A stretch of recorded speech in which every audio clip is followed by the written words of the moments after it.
প্রয়োজনে যুদ্ধ চাইলে আমরা যুদ্ধেই যাব। আমি মনে করি আরব বিশ্বে, সারা মুসলিম বিশ্বে অনেক স্বেচ্ছাসেবী আছে যারা স্বেচ্ছায় চাবে যে আমি ফিলিস্তিনের পক্ষে যুদ্ধে যাব। ইসরায়েল ফিলিস্তিনের উপর হামলা করছে বারবার। ভূখণ্ড নিয়ে তাদের একটা সমস্যা। কেউ কেউ বলছে যে ফিলিস্তিনি ভূখণ্ডে ইসরায়েলিরা দখলদার, আবার ইসরায়েল বলছে তারা স্বাধীন রাষ্ট্র। আপনি কি মনে করেন? না, ইসরায়েল তো দখলদার, এটা তো স্বাধীন রাষ্ট্র না, এরা তো বরাবরই দখলদার। এবং ফিলিস্তিনে যেটা হচ্ছে এটা খুবই দুঃখজনক এবং আমরা মুসলিম হিসেবে মর্মাহত, মানুষ হিসেবে মর্মাহত হওয়া উচিত। সেক্ষেত্রে আমাদের এখন এই যুদ্ধ বন্ধ করার জন্যে মুসলিম বিশ্ব প্লাস যারা মানবতার পক্ষে আছে এদের কঠোরভাবে পদক্ষেপ নেওয়া উচিত। এবং সেক্ষেত্রে আমাদের করা উচিত আপনার প্রথমত মুসলিম বিশ্ব এক হইতে হবে, ওদের কঠিনভাবে প্রতিরোধ করতে হবে। এরপরেও যদি ওরা কথা না শোনে, আমি মনে করি প্রত্যেক মুসলিম বিশ্বে অনেক স্বেচ্ছাসেবী আছে যারা স্বেচ্ছায় মনে করেন যে আপনার যুদ্ধে অংশগ্রহণ করবে।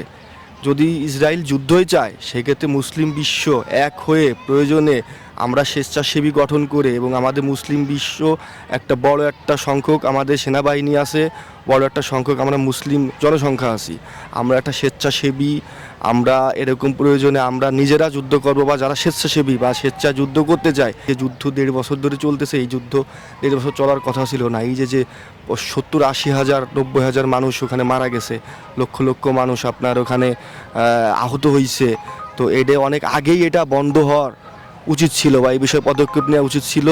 আগেও নেয়নি, এখনও নিচ্ছে না, কিন্তু এটা অবিলম্বে না নিলে এটা আরও আমাদের অস্তিত্বের সংকট হয়ে যাবে, এবং এটা নেওয়া উচিত। প্রয়োজনে যুদ্ধ চাইলে আমরা যুদ্ধেই যাব। আমি মনে করি আরব বিশ্বে, সারা মুসলিম বিশ্বে অনেক স্বেচ্ছাসেবী আছে যারা স্বেচ্ছায় চাবে যে আমি ফিলিস্তিনের পক্ষে যুদ্ধে যাব।